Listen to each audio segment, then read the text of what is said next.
Welcome to a special episode of Kimchi Robotics.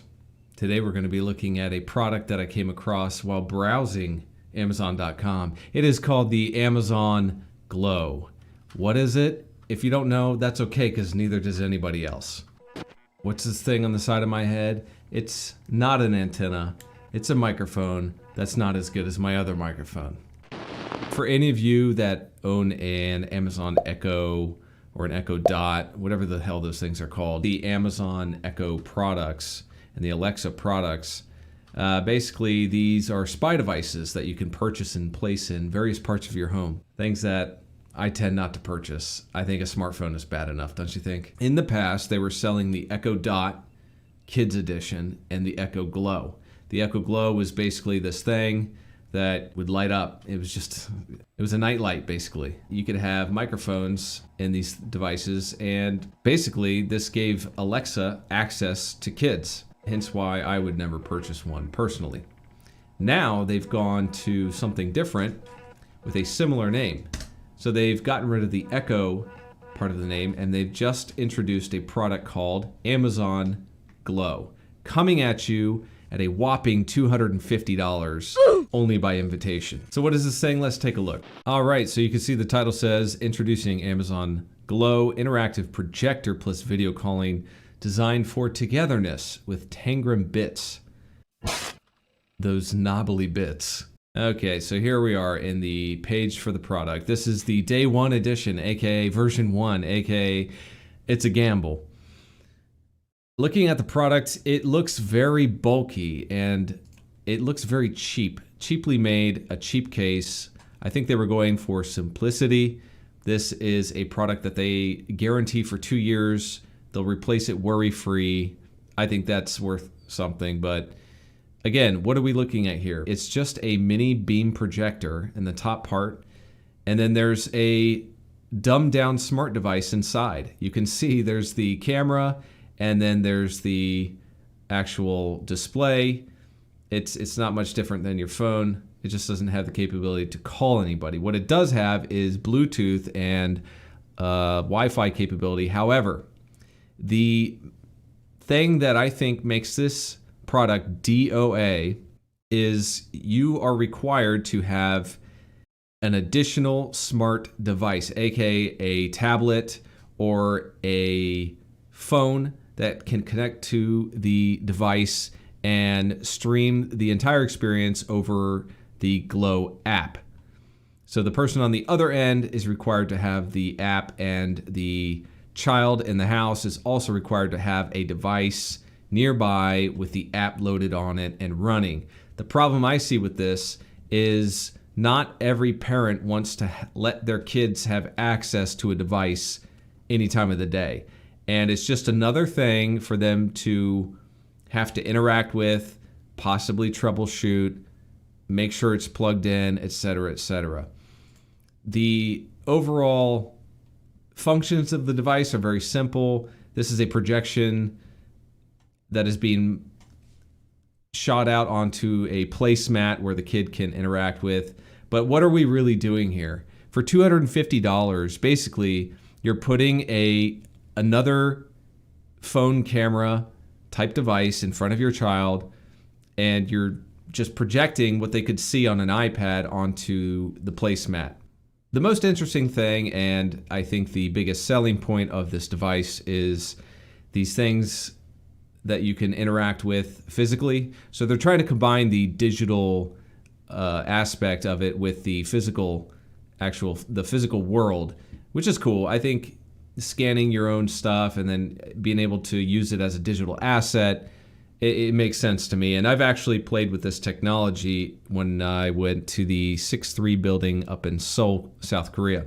They had the same technology where you could you color a fish and you write your name on it, and then you scan that fish, and they had multiple projectors throughout the room, and what it did was create this illusion of a seamless underwater type aquarium experience, and your fish would pop up.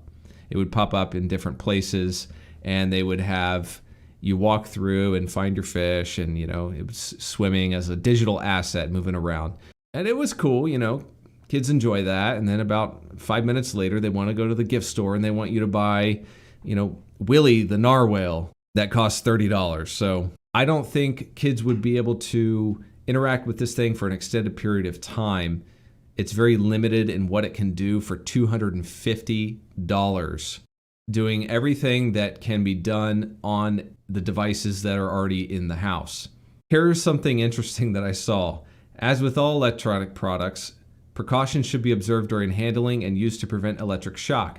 The device meets the FCC RF exposure limits for the intended and foreseeable use, providing a minimum 20 centimeters from user's body while transmitting. That just seems weird. I didn't know that was a thing. Stay away from those devices, huh? I would say, the 2-year worry-free guarantee is worth something. However, like I said, you have to have a smart device plugged in with the app, everything working, connected to Wi-Fi, and then you have to connect and sync up this device with that device.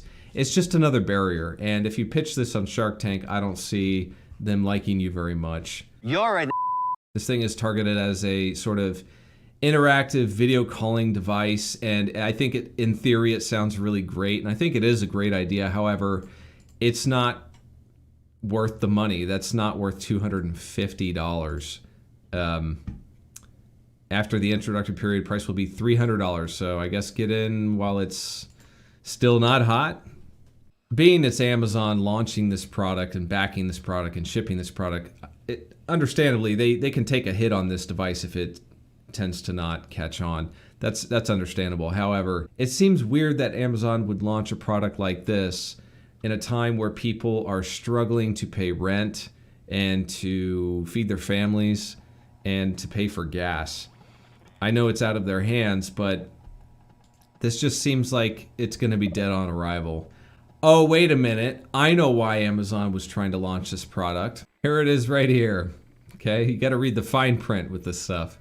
Read, play, draw together. The included 1 year of Amazon Kids Plus with purchase gives access to thousands of children's books and dozens of interactive games, visual arts activities, and animated storybooks designed specifically for Glow. Your subscription will then automatically renew every month, starting at just $2.99 per month, plus applicable tax. You may cancel at any time by visiting the Amazon Parent Dashboard, another barrier, or contacting customer service. So this is really what they're selling you. They're not selling you the actual device or the experience for your kid. They are using that as a carrot to bait the parents in to getting on the subscription service, another digital subscription service where they can shovel digital assets to your kids. They want to get you on that automatic payment plan. I mean, what company doesn't? Everybody's foaming at the mouth to get everybody onto their streaming platform. You got NBC, you got Peacock, you got the HBO, you got the Netflix, you got Amazon Prime, you got Disney Plus, you got Discovery Channel has its own thing. It's just digital stuff. They're just shoveling digital stuff because it's easier for them to do. At the end of the day, I don't think this product is worth what they're selling it for. If it was $100, I think maybe. If they could sell it just under $100, because they would make up for it in the subscription service anyway. I don't think. I wonder how much it costs to actually manufacture this product. It'd be interesting to know how much each unit costs them. But yeah, it's a hard pass on this one, especially if you have kids. I mean, just read them a book. Books are better for your eyes. They're better for the kids. And don't you like the smell of a good book? Come on. So I hope you enjoyed this ramble and this early peek into this new product launched from Amazon, along with millions of other products that they have. And if you didn't know, I like to teach electronics and coding to complete beginners because that's how I started out. It's a very confusing hobby, and a lot of people are catching on to it. It's becoming popular, and I just want to help people to learn faster because I ran into a lot of obstacles, had a lot of headaches while trying to learn the hobby. So check out my videos on programming electronics. I do it in the C language currently. However, with the global chip shortage, I'm going to be shifting towards Raspberry Pi as well, specifically the Pi Pico, and probably covering a lot of Python code. So check it out, and I hope to see you in the next video. Stay grounded.